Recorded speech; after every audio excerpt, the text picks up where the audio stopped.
This is the second version of the task difficulty chart. It's much clearer than the original. The main idea behind this chart is that it splits discipline into 4 different categories. There is resolve, which is the actual reason behind you doing this task. And it doesn't have to be anything special like a purpose or to get closer to a goal, and can be something as simple as avoiding a punishment or claiming a reward. Then there is motivation, which is how much you actually want to do the task, and that just comes from a multitude of different things. Then there is your energy, which is also like your mood, and that's how much physical energy you have. Your energy can also be drained by other things, such as decision fatigue, or you can also lose energy emotionally through isolation or conflict, etc., etc. Finally, there is also framing, which is how hard you view the work, and that generally comes from a lot of experience working hard in general. The first two, resolve and motivation, are a lot easier to increase than energy and especially framing. Framing could take the longest for you to increase. Of course, I have noted down some things that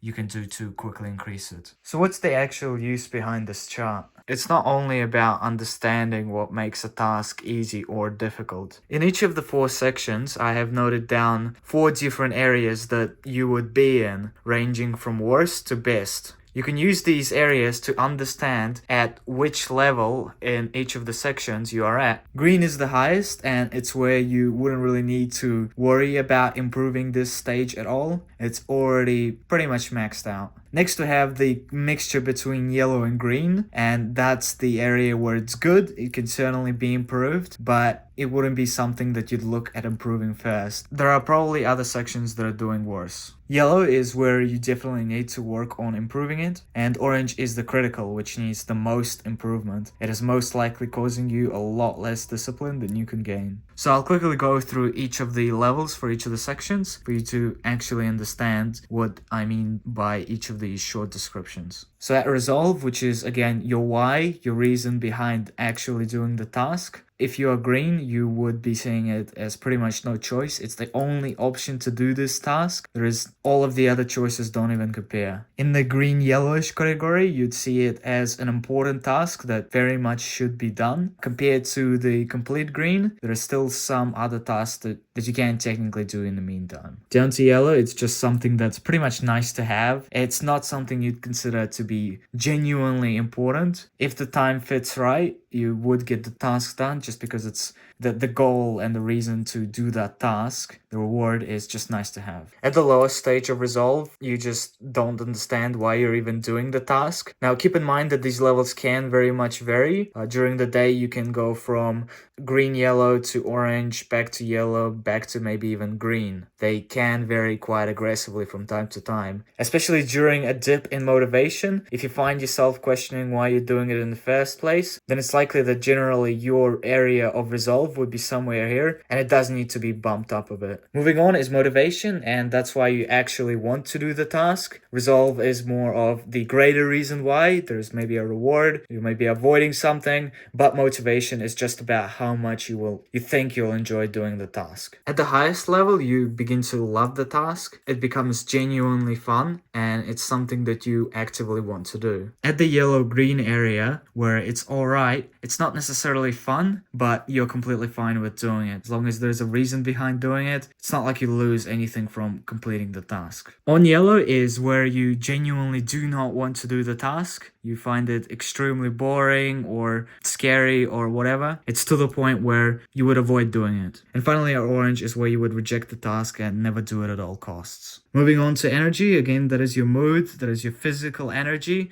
That's how good you feel in the moment. If you're on green, you feel really, really powerful. You've got the energy to pretty much conquer the entire day, and you feel unstoppable. In the green-yellow phase is where it's a good day. You wake up, you're feeling fine. It's a good day to get some things done, etc., etc. On the yellow stage is where you start feeling a bit tired, and where you start to feel like this isn't what I'd want the average day to be like. work. If you end your day feeling like you don't want that day to be every day, then you're likely in this stage. And in the orange stage, it's pretty much burnout, where you just don't want to work anymore. It's horrible and you're completely exhausted. Moving on is framing, and initially when I described framing, you might not be able to tell the difference between motivation. This is built up over time. Meanwhile, you can improve this quite dramatically very, very quickly. Framing is kind of numbing yourself to work. Meanwhile, motivation is actually increasing the amount that you enjoy work. So anyway, moving on to framing areas.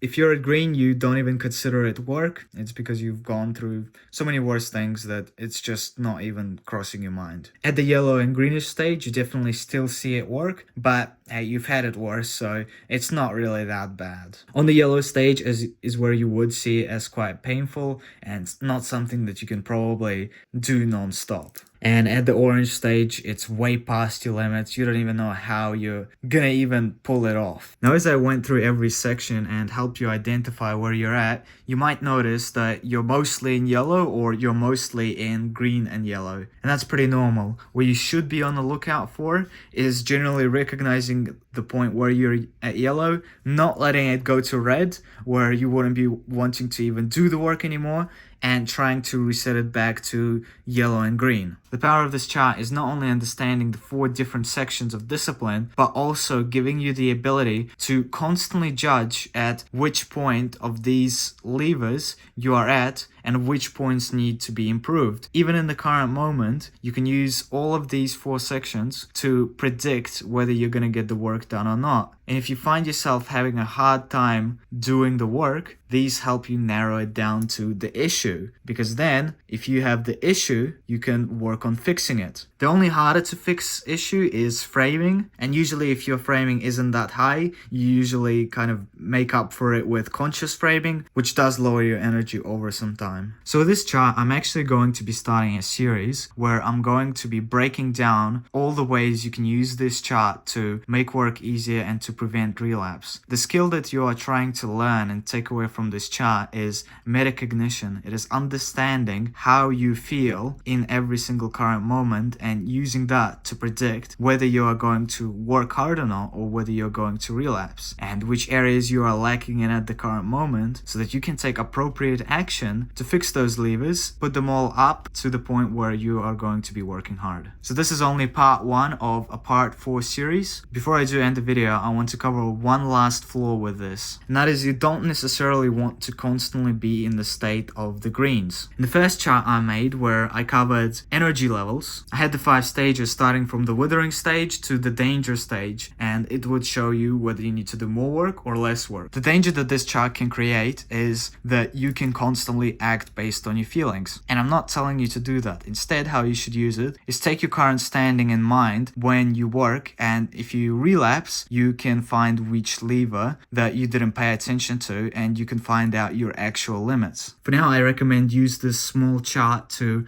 recognize when you are working too much or too little and pushing too much past the stage, and either making it too easy for yourself or too hard to the point of relapse. And also make sure to use the 5-minute rule so that you don't fully give in to your temptations and feelings, where you still, even though you don't feel like working and maybe all of these levers aren't at the highest, you should still try working for 5 minutes, see how it goes. If you enjoy work, then you keep working. If not, you do a bit of a reset, maybe reset your energy, reset your motivation or resolve, and try working again. Keep in mind that this is only version 2. I was actually planning on making version 3 quite different, where you'd have one large page to measure your discipline and find flaws, and then I just create a bunch of pages going in depth on how to fix each flaw. Here is my version 1 for fixing resolve. So in the initial version, it will have the work relapse loop, the current measuring levers I have, if not better, to help you measure your discipline, and whatever else I find fits. And that's it for this video. Even when you feel low, you can still go. Even when you feel slow, you can still go. Even when there's no hope, you can still go. I never answer to no, man, I still go.